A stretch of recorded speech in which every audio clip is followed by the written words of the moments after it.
Selamat pagi, selamat beribadah dalam rumah Tuhan. Kita saat ini berada di rumah masing-masing, tapi kita yakin dan percaya bahwa kita satukan hati kita untuk memuji membesarkan nama Tuhan. Saya undang jemaat bangkit berdiri. Kita angkat satu pujian, Saat Indah Ku Berhadapan Denganmu. Haleluya. Terima kasih Tuhan. Haleluya.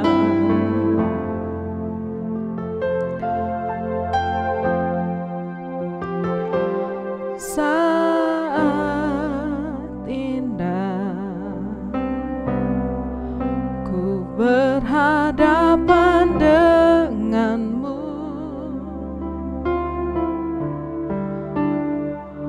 memandang wajahmu, Yesus kekasih jiwaku. Amin. Bawa daku erat dalam pelukanmu, menikmati kasih dan indahnya hadiratmu.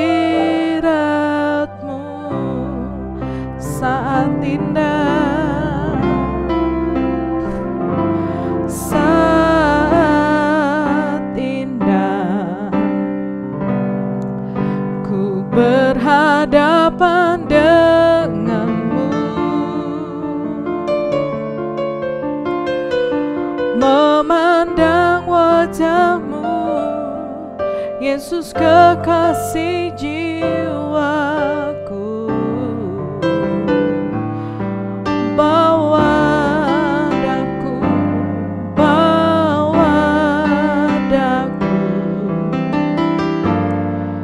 erat dalam pelukanmu, menikmati kasih dan indahnya hadiratmu. Mari sama-sama kita katakan hadiratmu, hadiratmu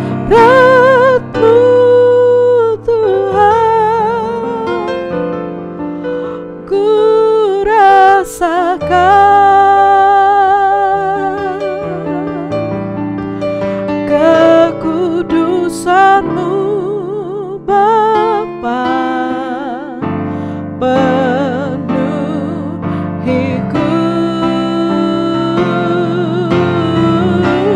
Ku rindu selalu diam dalam bait-Mu, menikmati kasih anugerah-Mu. Mari sama-sama kita katakan hadirat-Mu, hadirat-Mu Tuhan, ku rasakan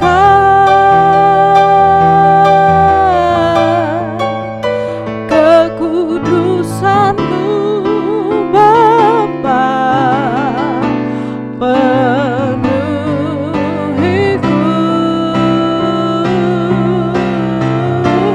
Ku rindu selalu diam dalam bait-Mu, menikmati kasih anugerah-Mu. Mari sama-sama kita naikkan ucapan syukur kita kepada Tuhan. Terima kasih, terima kasih.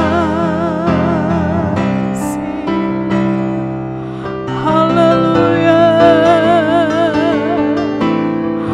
Kami rindu bersekutu dengan Tuhan. Kami rindu menikmati hadirat-Mu.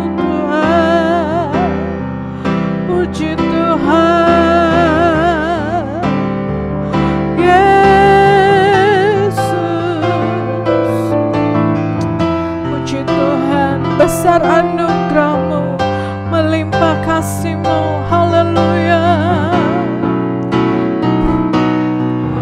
Besar anugerah-Mu,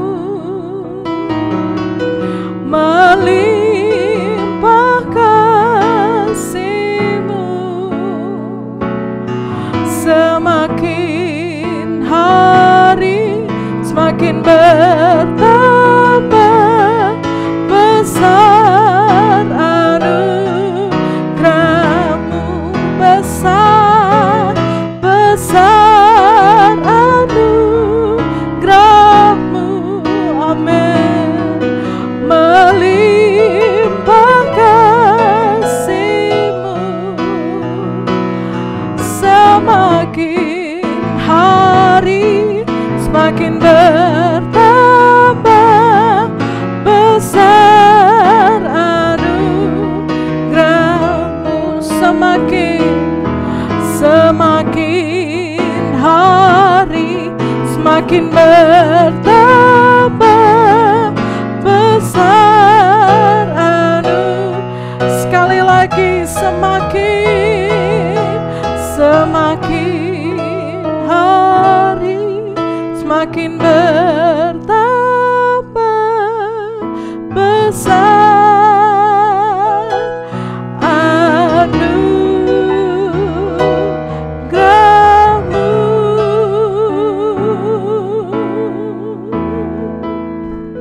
Segala pujian, hormat, syukur kami naikkan kepada satu-satunya Tuhan yang hidup, yaitu Engkau Tuhan Yesus Kristus. Pada hari ini Tuhan, pagi hari ini kami rindu masuk ke dalam hadirat Tuhan. Kami rindu menaikkan ucapan syukur kami kepada Tuhan. Pujian kami, sorak-sorai kami, tepuk tangan kami, biarlah itu semua dapat menyenangkan hati Tuhan. Bertahtalah Tuhan di atas setiap pujian dan sembah kami, bahkan peribadatan kami pada pagi hari ini. Kami serahkan ke dalam tangan Tuhan, biar Tuhan hanya Engkaulah yang layak dipuji dan disembah. Dan biarlah setiap kami dapat merasakan kuasa dari ibadah-Mu Tuhan. Kami mendapatkan kekuatan yang baru, sukacita yang baru, bahkan mujizat Tuhan menjadi bagian kami. Dalam nama Tuhan Yesus Kristus kami siap untuk lebih dalam lagi menyembah Tuhan dalam roh dan kebenaran. Di dalam nama Tuhan Yesus. Haleluya. Amin. Puji Tuhan. Silahkan duduk, kita angkat pujian. Kita dipilih dari segala bangsa. Haleluya.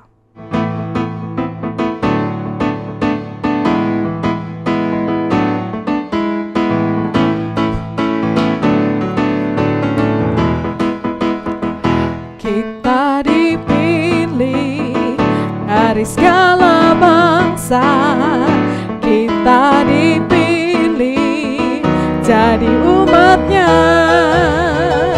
Kita dipilih dan dikuduskan-Nya, membawa kemuliaan hanya bagi Dia. Kita dipilih dari segala bangsa, kita dipilih jadi umat-Nya. Ya, kita dipilih bangsa, membawa kemuliaan hanya bagi Dia. Terimalah kemuliaan dan hormat kami, terimalah sembah kami, pujian kami. Terimalah kemuliaan dan hormat kami, terimalah sembah dan pujian kami. Terimalah kemuliaan dan hormat kami, terimalah sembah kami, pujian kami. Terimalah kemuliaan dan hormat kami, terimalah sembah dan pujian kami. Puji Tuhan, kuasa-Nya membangkitkan, urapan Roh bekerja. Haleluya. Kuasa-Nya membangkitkan, urapan Roh bekerja, melanda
puji Tuhan.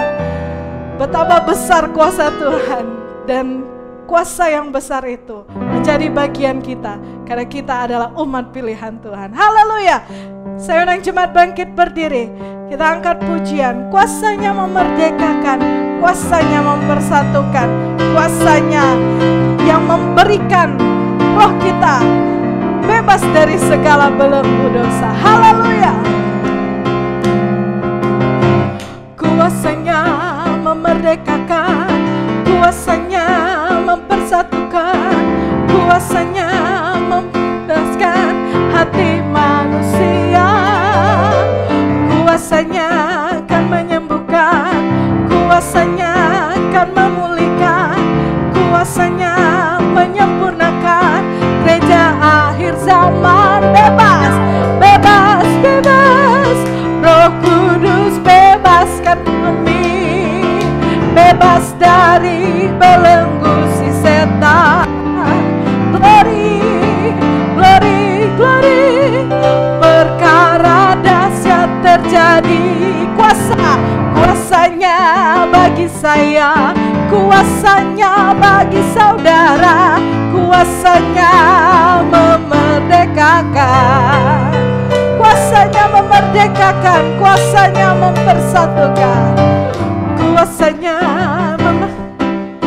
kuasanya mempersatukan, kuasanya akan membebaskan hati manusia, kuasanya akan menyembuhkan, oh kuasanya akan memulihkan, kuasanya menyempurnakan gereja akhir zaman. Bebas, bebas, Roh Kudus bebaskan kami, amin. Bebas dari belenggu si setan. Glory, glory, perkara dahsyat terjadi. Kuasanya bagi saya, kuasanya bagi saudara, kuasanya memerdekakan. Bebas, bebas, bebas, Roh Kudus bebaskan kami, bebas dari belenggu si setan. Glory, glory, glory, perkara dahsyat terjadi. Kuasanya bagi saya, kuasanya bagi saudara, kuasanya memerdekakan. Kuasanya bagi saya, kuasanya bagi saudara, kuasanya memerdekakan. Haleluya. Jemaat silahkan duduk, kita angkat pujian. Betapa hebat kuasanya bagi kita yang percaya. Puji Tuhan. Haleluya. Terima kasih Tuhan. Terima kasih.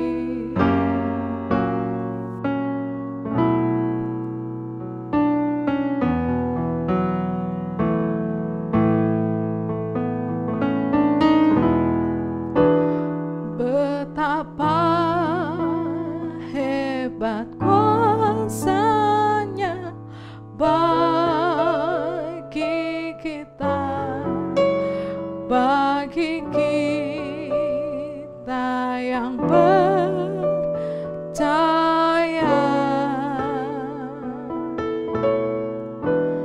Sesuai dengan kekuatan kuasanya, betapa hebat kuasa Tuhan, betapa hebat kuasanya bagi kita, bagi kita yang percaya. Saya undang jemaat bangkit berdiri sesuai dengan kekuatan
betapa hebat kuasa Tuhan. Puji Tuhan. Pada pagi hari ini Tuhan, kami yakini dan percaya bahwa Allah yang kami sembah adalah Allah yang luar biasa. Engkau mampu melakukan segala sesuatunya.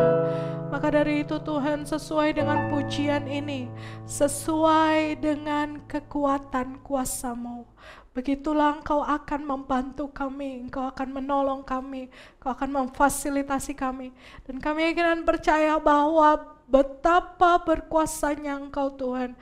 Engkau-lah yang menciptakan segala sesuatunya. Bahkan Engkau-lah yang memegang kendali atas segala sesuatunya. Maka dari itu Tuhan, pada pagi hari ini kami berserah penuh kepada kekuatan yang ajaib, pada satu-satunya yang berkuasa, yaitu Engkau Tuhan Yesus Kristus. Pada pagi hari ini kami siap untuk mendengarkan kebenaran firman-Mu. Berfirmanlah Tuhan melalui hamba-Mu, pakai hamba-Mu sebagai alat-Mu untuk menyampaikan kebenaran firman-Mu, sehingga bolehlah setiap apapun yang ia sampaikan dapat sesuai dengan kehendak Tuhan, menyenangkan hati-Mu Tuhan. Segala pujian, hormat, syukur hanya bagi nama Tuhan. Kami siap mendengarkan kebenaran firman-Mu dalam nama Tuhan Yesus Kristus. Haleluya, amin. Puji Tuhan, silakan duduk. Selamat pagi jemaat Bahtera yang dikasihi oleh Tuhan. Kembali ketemu dengan Ibu Gembala pada pagi hari ini. Firman Tuhan yang akan kita baca pada hari ini terambil di dalam Matius pasal 16 ayat 21 sampai yang ke-27. Untuk menghargai pembacaan firman Tuhan, saya persilahkan sidang jemaat bangkit berdiri. Kita baca bersama-sama. Matius 16 ayat 21 sampai yang ke-27. Perikopnya, pemberitahuan pertama tentang penderitaan Yesus dan syarat-syarat mengikut Dia. Sejak waktu itu, Yesus mulai menyatakan kepada murid-muridnya bahwa Ia harus pergi ke Yerusalem dan menanggung banyak penderitaan dari pihak tua-tua, imam-imam, kepala, dan ahli-ahli Taurat, lalu dibunuh dan dibangkitkan pada hari ketiga. Tetapi Petrus menarik Yesus ke samping dan menegur Dia. Katanya, "Tuhan, kiranya Allah menjauhkan hal itu sekali-kali tak akan menimpa Engkau." Maka Yesus berpaling dan berkata kepada Petrus, "Enyahlah iblis, engkau suatu batu sandungan bagiku, sebab engkau bukan memikirkan apa yang dipikirkan Allah, melainkan apa yang dipikirkan manusia." Lalu Yesus berkata kepada murid-muridnya, "Setiap orang yang mau mengikut aku, ia harus menyangkal dirinya, memikul salibnya dan mengikut aku. Karena barang siapa mau menyelamatkan nyawanya, ia akan kehilangan nyawanya. Tetapi barang siapa kehilangan nyawanya karena aku, ia akan memperolehnya. Apa gunanya seorang memperoleh seluruh dunia, tetapi kehilangan nyawanya? Dan apakah yang dapat diberikannya sebagai ganti nyawanya? Sebab anak manusia akan datang dalam kemuliaan Bapanya, diiringi malaikat-malaikatnya. Pada waktu itu ia akan membalas setiap orang menurut perbuatannya." Nah, kita melihat tadi perikop yang kita sudah baca adalah pemberitahuan pertama tentang penderitaan Yesus dan syarat-syarat mengikut Dia. Kita tahu Yesus selama 3 tahun itu bersama dengan murid-murid.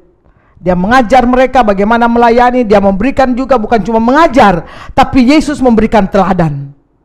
Ya, teladan lambat laun, akhirnya mereka tahu siapa itu Yesus. Dan akhirnya Yesus, endingnya Yesus sudah tahu bahwa Dia akan naik ke salib. Dia sudah akan menuju istilahnya endingnya ya, yaitu Dia akan menyerahkan nyawanya. Makanya Dia mulai dikatakan di situ di ayat yang pertama kita baca, sejak waktu itu Yesus mulai menyatakan. Ya, jadi selama ini murid-murid lihat mujizat dan lain sebagainya, pokoknya hal-hal yang senang-senang. Nah, sekarang udah mau endingnya ini, Yesus menaik ke salib. Nah, mulai saat itu Yesus mulai menyatakan kepada murid-muridnya bahwa Ia harus pergi ke Yerusalem dan menanggung banyak penderitaan. ya, ia akan dibunuh dan dibangkitkan, ya. Dia akan dibunuh, jadi ada sengsara yang akan Yesus alami.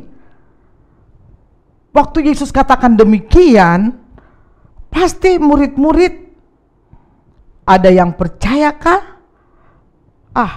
Masa Yesus bisa dibunuh? Itu kan pikiran mereka, karena mereka tahu Yesus itu adalah satu-satunya pribadi yang hebat. Mereka banyak mengalami mujizat bersama, melihat dan mengalami. Makanya Petrus menarik Yesus ke samping dan menegur, katanya, Tuhan, kiranya Allah menjauhkan hal itu, sekali-sekali tidak akan menimpa engkau. Yesus langsung katakan apa kepada Petrus? Maka Yesus berpaling dan berkata kepada Petrus, enyahlah iblis, engkau suatu batu sandungan bagiku, sebab engkau bukan memikirkan apa yang dipikirkan Allah, melainkan apa yang dipikirkan manusia. Mungkin kita pun kalau kita ada pada saat itu bersama dengan Yesus, kita tahu Yesus mengadakan mujizat dan lain sebagainya, pada saat itu mungkin kita ngomong seperti Yesus, enggak akan terjadi lah. Kenapa? Karena pada dasarnya manusia itu menolak kalau akan menghadapi apa yang dikatakan penderitaan. Sekali lagi, manusia itu akan menolak pada kata penderitaan. Tidak ada yang mau, ya, kalau kita menghadapi yang senang, wah senang sekali. Tapi kalau dalam penderitaan, ya. Tetapi Yesus, jadi pikirannya Yesus dikatakan di situ, sebab engkau bukan memikirkan apa yang dipikirkan Allah, melainkan apa yang dipikirkan manusia. Pikirannya Petrus terbatas pada pikiran manusia. Waduh, mengalami penderitaan itu enggak enak deh. Padahal justru dengan penderitaan yang Yesus akan alami itu, dia akan dimuliakan, ya. Nah, Yesus kita tahu dia memilih. Jadi Yesus memilih masuk dalam penderitaan. Dia memilih jalan penderitaan. Karena apa? Karena kasihnya bagi kita. Tidak ada jalan lain untuk dapat menyelamatkan nyawa manusia dari kebinasaan, tidak ada. Nyawa di situ kehidupan kita. Jadi satu-satunya untuk menyelamatkan nyawa kita dari kebinasaan. Karena kita sudah tahu kejatuhan daripada nenek moyang kita, satu-satunya harus nyawa yang dikorbankan. Untuk menyelamatkan nyawa kita, harus nyawa yang dikorbankan. Tapi nyawa dari pribadi yang kudus. Tidak ada lagi orang yang kudus. Yang kudus hanyalah Allah. Makanya Allah sendiri, dia turun ke dunia, menjelma menjadi manusia. Nah, dia tidak mau, sekali lagi, dia tidak mau kita binasa. Binasa yaitu masuk neraka penghukuman yang kekal. Bagi Yesus, jadi kita bisa lihat, bagi Yesus nyawa kita itu sangat berharga karena dia mengasihi kita. Itulah tema pada hari ini. Kalau kita mau lihat bagaimana Yesus sangat menghargai, ya, sangat mengasihi kita, dia menghargai nyawa kita, dia tidak mau kita itu binasa. Dalam Lukas 15 ayat 1 sampai 32, di situ ada 3 perumpamaan, yaitu domba yang hilang dicari, dirham yang hilang dicari, dan anak yang hilang. Bapa menunggu untuk anak itu dapat pulang kembali. Ketiga perumpamaan itu Tuhan Yesus berikan untuk menyatakan betapa berharganya nyawa, kehidupan manusia. Saudara bisa baca kisah itu, ya, domba hilang, dirham yang hilang. Karena apa? Dia sangat mengasihi kehidupan kita. Bahkan yang tadi kita sudah baca Matius 16 ayat 26, Yesus mengatakan, apa gunanya seorang memperoleh seluruh dunia tetapi kehilangan nyawanya? Dan apakah yang dapat diberikannya sebagai ganti nyawanya? Jadi seluruh isi dunia ini tidak bisa menggantikan nyawa kita. Kehilangan nyawa artinya apa? Hidup kita di neraka. Hidup kita di neraka. Ya, kalau saudara dapat gambarkan bagaimana neraka itu. Di dalam Matius 25 ayat 37, yaitu satu tempat kegelapan yang paling gelap. Kita baru mati listrik aja udah berteriak-berteriak. Di sanalah akan terdapat ratap dan kertak gigi. Dalam Matius 25 ayat 41, api yang kekal. Ya, jadi apinya tidak mati-mati. Di dalam Matius 25 ayat 46, siksaan disiksa, saudara, ya, tempat siksaan. Ada seorang hamba Tuhan yang dipakai oleh Tuhan, dia pernah bersaksi bagaimana dia dibawa untuk dia diperlihatkan di neraka. Waduh, orang itu disiksa tidak mati-mati. Sebentar ditarik ini lidahnya keluar, sebentar waduh sampai ini lagi disiksa terus. Ya, dalam Markus 9 ayat 48, di sana ada ulat-ulat bangkai tidak mati dan api tidak padam. Bukankah kita dapat melihat di dalam Lukas 16 ayat 19-31, 16 pasal 16 ayat 19 sampai 31, kisah Lazarus dan orang miskin. Ya, kisah orang kaya dan Lazarus yang miskin. Orang kaya itu bukan, tolong Bapak, tolong Lazarus turun. Ini sekali haus sekali. Wah, neraka apinya, saudara, ya. Kita coba, saudara, ada di tengah-tengah kebakaran, pasti saudara lari. Nah, di dalam Wahyu 14 ayat 10, api dan belerang, dan siang malam mereka tidak henti-hentinya disiksa. Hati-hati, ya. Saudara ingat kisah Nuh. Waktu Nuh membuat bahtera, orang ejekin Nuh. Nuh membuat bahtera itu bukan 1-2 tahun, bukan 10 tahun. Tapi menurut tafsiran dia itu sekitar hampir 100 tahun Nuh membuat. Nah, selama dia membuat itu orang ejek. Tapi dia selalu katakan ini, Tuhan akan menghukum dunia, ayo bertobat. Mungkin dia sudah menginjil, dan dia menginjil, beritahu orang tidak pusingin. Karena pada saat itu benar-benar belum pernah turun hujan, karena bumi masih termasuk barulah diciptakan. Jadi mereka anggap enteng. Karena apa? Apa itu air? Apa itu air bah? Apa? Enggak, orang acuhkan. Tapi ketika air bah benar-benar Allah menghukum bumi ini dengan air bah, baru mereka di situ tersadar semua. Wah, Nuh, buka bahtera. Makanya Allah itu yang mengunci bahtera itu ketika Nuh sudah masuk, Nuh dengan keluarganya. Kalau Nuh yang tutup itu bahtera, pasti waktu tetangganya berteriak, Nuh tolong Nuh. Nuh nggak tega, aduh, apalagi teman dekatnya ya bukain. Makanya Allah yang menutup. Orang berteriak. Nah, jangan sampai, ya bisa-bisa ini manusia sekarang begitu. Apa itu neraka? Apa itu kebinasaan? Ya, tapi bila hal itu terjadi, penghukuman benar-benar Allah menghukum bumi ini, bukan lagi dengan air, tetapi dengan api. Tidak ada orang bisa menyelamatkan. Kalau dengan air kan sekarang sudah ada kapal selam. Ya, sebab itu sadarilah untuk saya bisa benar-benar, Yesus menghargai nyawaku, aku gak mau binasa, aku pun menghargai nyawaku. Karena betapa kalau saya tidak menghargai nyawaku, berarti aku kehilangan nyawa, aku akan masuk neraka. Banyak di firman Allah tadi kita baca, siapa yang mau takut kehilangan nyawa? Nyawa itu bicara kehidupan. Takut kehilangan nyawa, jadi apa? Wah, kerja terus supaya hidupnya baik. Hati-hati, supaya banyak duit, kerja terus, engkau bisa kehilangan nyawa. Karena apa? Engkau lupa kepada yang telah menyelamatkanmu. Engkau lupa kepada pemilik kehidupanmu. Ya, di dalam 1 Petrus 5 ayat 8-11, jadi kita tahu bahwa iblis itu akan ada masanya. Sekarang ini dia masih bolak-balik bumi, ya, dunia neraka bolak-balik. Untuk apa? Mencari siapa yang dapat dilulurnya. Di dalam 1 Petrus 5 ayat 8 sampai 11 disuruh kita berjaga-jaga. Iblis jalan berkeliling mencari siapa yang dapat dilulurnya.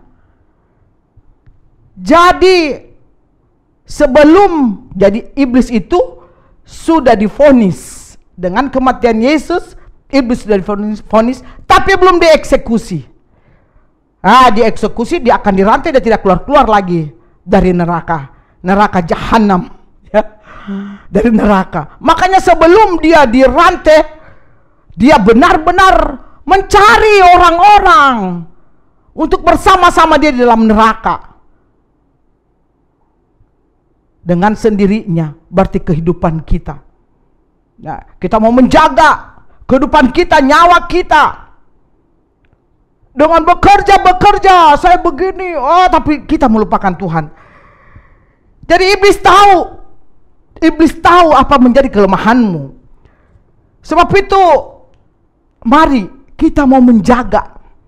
Kita mau menjaga kehidupan kita, nyawa kita ini supaya tidak binasa. Dengan apa kita menjaga pikiran kita. 2 Korintus 11, pikiran kita supaya tidak disesatkan dari kesetiaan kamu yang sejati. Jangan karena cari duit sampai kita menomorduakan Tuhan. Bahkan masuk segala macam ajaran. Seperti siapa? Hawa diperdayakan oleh ular, ya, iblis berwujud. Ular masuk, akhirnya Hawa bisa tergoda. Iblis tahu, jaga pikiranmu. Biarlah kita mau menawan segala pikiran dan menaklukkannya. Pikiran kita harus taklukkan. Belajar menaklukkan pikiranmu. Firman Tuhan engkau sudah dengar banyak. Ketika kesusahan datang, ingat firman Tuhan bahwa Dia akan memberkati aku. Berseru kepada Tuhan, jangan mengandalkan aku harus begini sampai tidak pernah berdoa lagi. Kita malah bikin hal-hal yang bertentangan dengan firman Allah. Semua dihalalkan. Kita bersandar pada pikiran kita. Kalau kita mengalami masa-masa sukar, ingat, Allah sedang melatihmu untuk engkau mempunyai pengalaman. Ini hari saja ya, saya bisa, pokoknya dalam minggu inilah, banyak hal-hal yang waduh tidak ada duit. Tapi apa? Saya tenang.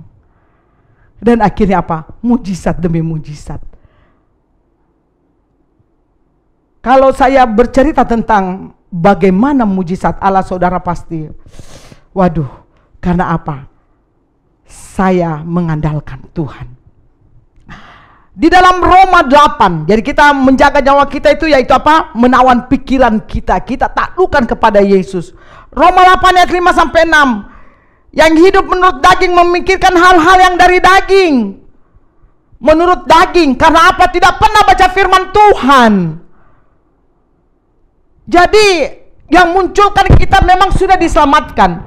Tetapi gen berdosa itu masih ada dalam kehidupan kita. Itu muncul. Ya. Menurut roh akan memikirkan hal-hal dari roh. Karena keinginan daging adalah maut. Tetapi keinginan roh adalah hidup damai sejahtera. Kita juga harus menjaga hati kita. Karena dari situ terpancar kehidupan. Amsal 4 ayat 23. Andalkan Tuhan. Jangan kepada harta. Jaga hatimu. Bila ada yang menyakitimu, ampuni dia. Maafkan dia. Bila engkau susah, nyanyi. Ingat kebesaran Tuhan. Bila engkau diberkati, jangan sombong. Berkat itu dari Tuhan. Aku harus mengucap syukur. Matius 6 ayat 22 sampai 23. Kita pun harus waspada. Mata adalah pelita tubuh. Jika matamu baik, teranglah seluruh tubuhmu. Jika matamu jahat, gelaplah seluruh tubuhmu. Hati-hati dengan mata. Ingat, Hawa pertama dari mana? Dari mata dia lihat dulu itu pohon, buah pohon. Lihat, bagus. Di situ terus. Hati-hati dengan mata ini. Daud, orang pergi berperang, dia naik ke istana. Sotonya dia lihat, ada perempuan yang lagi mandi. Nah, mata membuat dia terjatuh. Tapi untuk dia sadar, dia bangkit. Dan ada akibatnya. Jadi jaga matamu ini. Wah, bapak-bapak jaga matamu. Ibu-ibu jaga matamu. Jangan dibilang apa tua-tua keladi. Matanya nggak bisa dijaga. Hati-hati, anak muda juga begitu, jaga. Mata, keinginan daging. Lihat HP bagus, tidak ada duit, mencuri. Waduh, jangan, berpadan pada apa yang ada. Ya, di dalam 2 Timotius 3 ayat 1-5 memang dikatakan akan terjadi masa yang sukar. Manusia akan mencintai dirinya sendiri. Jangan sampai kita masuk dalam kategori ini. Belajar dalam masa sukar, kita saling memberi. 1 Yohanes 2 ayat 15, janganlah kamu mengasihi dunia dan apa yang ada di dalamnya. Jika orang mengasihi dunia, bukan dunia bulat ini kita sapu-sapu bersih itu kita mengasihi, bukan. Tapi sistemnya dunia, nilai-nilainya dunia. Yaitu apa? Ikuti mode. Boleh. Kita ikuti mode apa adanya aja. Jangan memaksakan diri. Kita ini mempunyai 2 warga negara Republik Indonesia, warga negara kerajaan surga. Jadi kita harus warga kerajaan di dunia ini bertolak belakang dengan warga kerajaan surga. Contohnya, berbahagia orang. Ya, khotbah Yesus itu adalah nilai-nilai. Sebagai kita warga kerajaan surga, berbahagia orang yang lemah lembut. Kalau di dunia kan siapa kuat dia berkuasa, bertolak belakang. Makanya kita harus selalu kasih akan Bapa tidak ada dalam orang itu. Sebab apa yang ada dalam dunia yaitu keinginan daging, keinginan mata, keangkuhan hidup bukan berasal dari Bapa, dan dunia sedang lenyap dengan keinginannya. Tapi orang yang melakukan kehendak Allah tetap hidup selama-lamanya.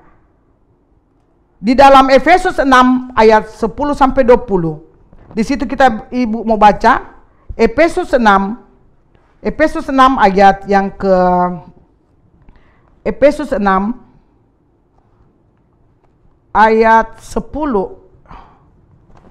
Ya. Efesus 6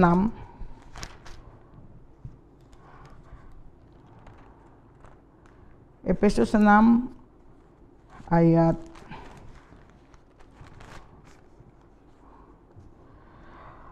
10. Akhirnya hendaklah kamu kuat di dalam Tuhan dalam kekuatan kuasa-Nya. Kenakanlah seluruh perlengkapan senjata Allah supaya kamu dapat bertahan melawan tipu muslihat iblis. Nah, iblis jalan dengan tipunya. Karena perjuangan kita bukanlah melawan darah dan daging, tetapi melawan pemerintah-pemerintah, melawan penguasa, melawan penghulu dunia yang gelap ini, melawan roh-roh jahat di udara. Jadi kalau ada orang menyakitimu, jangan benci dia, karena bukan dia. Tetapi mungkin dia lagi dalam keadaan rohaninya tidak baik, dia menyakitimu. Nah, kau harus berdoa untuk dia. Karena bisa-bisa dia dipakai oleh iblis. Sebab itu ambillah seluruh perlengkapan senjata Allah supaya kamu dapat mengadakan perlawanan pada hari yang jahat. Tetap berdiri sesudah menyelesaikan segala sesuatu. Berdirilah teguh, berikat bimbingkan kebenaran. Berbaju silakan adil. Kakimu berkasut kebenaran untuk memberitakan Injil dalam segala keadaan pergumulan. Perisai iman. Iman dikala kau susah. Ingat, Tuhanku pencipta dan tidak ada menjadi ada. Dia penyembuhku yang ajaib. Kamu akan mendamkan semua panah api dari si jahat. Jadi panah api itu suka apa? Menembus untuk pikiran kita, dikasih kita tertunduk dengan persoalan. Dan dalam segala doa dan permohonan, jadi baca firman, cintai firman, dan berdoa. Dia menjaga firman itu, menjaga pikiranmu supaya nggak macam-macam. Dan doa itu membuat engkau selalu bersuka cita. Ya, nah, jadi kita dapat lihat apa artinya kita memperoleh seluruh dunia tetapi kehilangan nyawa, dan apa yang dapat diberikannya sebagai ganti nyawanya. Nggak ada yang bisa gantikan nyawa kita. Ingat, walaupun harta tidak bisa menggantikannya. Nyawamu itu sangat berharga. Puji Tuhan kalau saat ini engkau tidak kekurangan. Jangan sombong, karena kalau Tuhan kasih kau sakit tidak bisa kau kerja.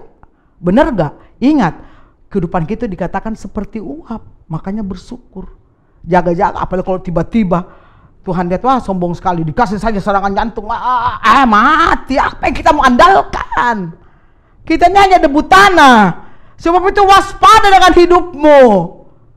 Kau tidak tahu kapan Tuhan memanggilmu. Kau dipanggil dalam keadaan kau tidak setia, kehilangan kau nyawamu. Ya, nanti buka mata jingkrak-jingkrak udah di neraka, tidak bisa kembali lagi. Kiranya itu ada dalam kehidupanmu. Ingat, hidupku hanya sementara. Hidupku hanya sementara. Tuhan berikan engkau kehidupan, bersyukur. Tapi jangan sampai engkau tidak kekurangan secara materi, tetapi engkau sudah menomor-duakan Tuhan. Di dalam Filipi 3 sebagai ayat terakhir, Filipi 3 ayat 17. Ibu akan baca di dalam Filipi 3.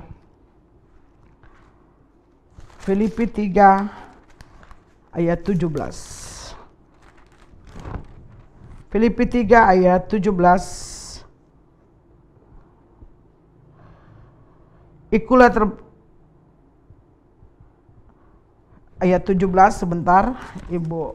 Ini kan Filipi 3 ayat 17 sampai 21. Saudara-saudara, ikutlah teladanku.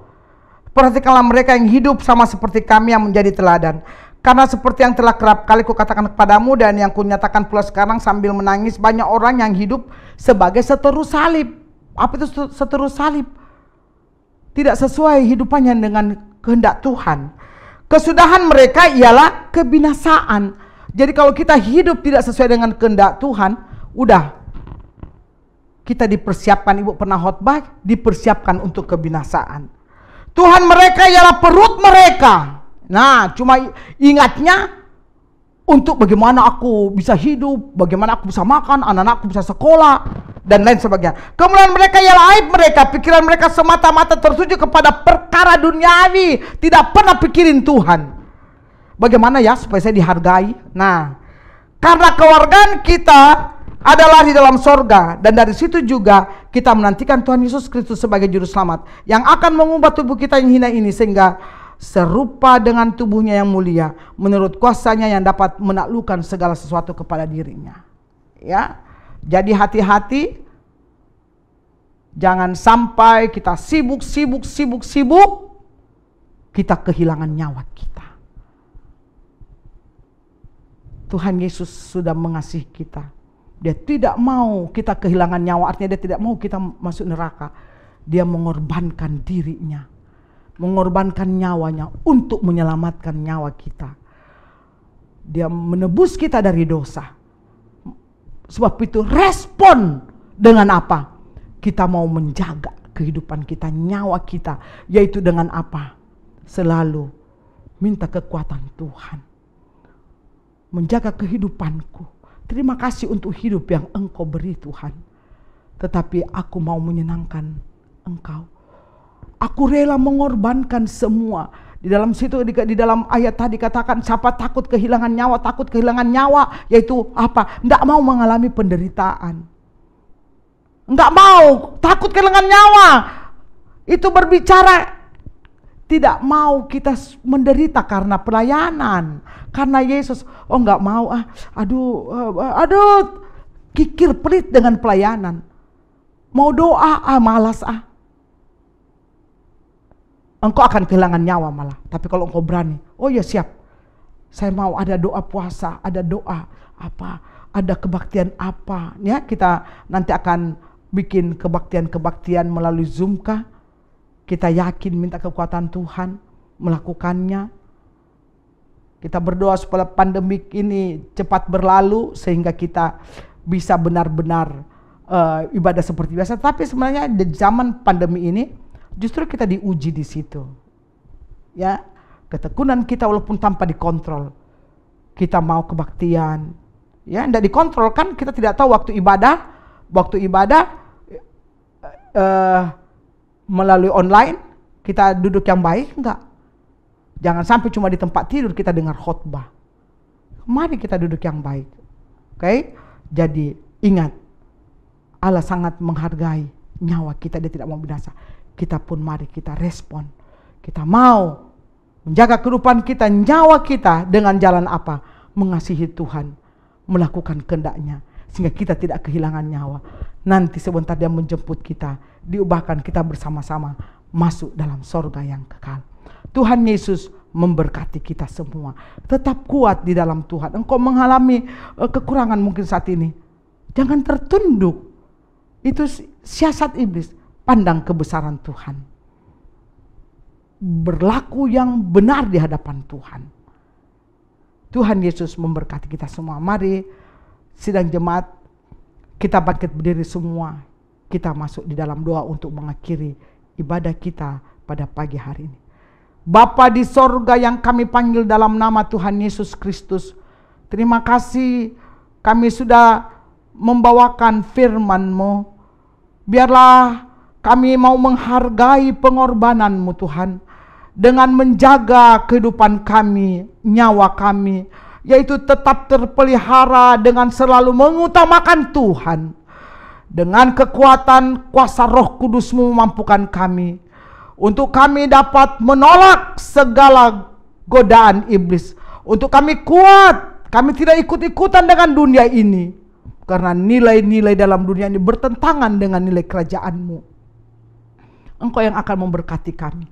Bila ada jemaat-Mu yang susah, hiburkan mereka, bangkitkan iman mereka. Jangan mereka tertunduk dengan persoalan, tetapi ingatkan bahwa Allah yang kami sembah adalah Allah yang mencipta dari tidak ada menjadi Allah. Ada. Bila kami Engkau memberkati dengan keadaan yang tercukupkan ekonomi, kami tidak melupakan Engkau, karena kami tahu Engkau sudah memberikan kami kesehatan sehingga kami bisa beraktivitas. Memberkati dari yang muda sampai yang tua, Tuhan memberkati.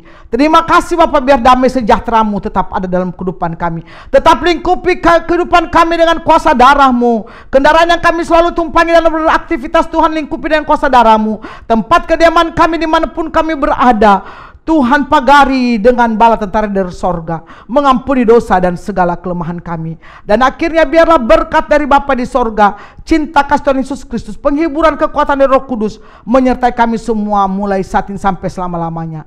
Tuhan Yesus, kami sudah mendengarkan firman-Mu, rasa syukur kami akan memberikan korban persembahan.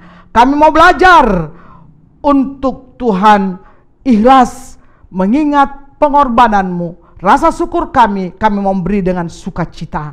Dan juga bila ada yang mengembalikan milik-Mu Tuhan, Engkau yang akan menumbuh kembangkan. Terpujilah nama-Mu. Dalam nama Yesus kami sudah berdoa dan mengucap syukur. Semua yang percaya dan diberkati Tuhan berkata, amin.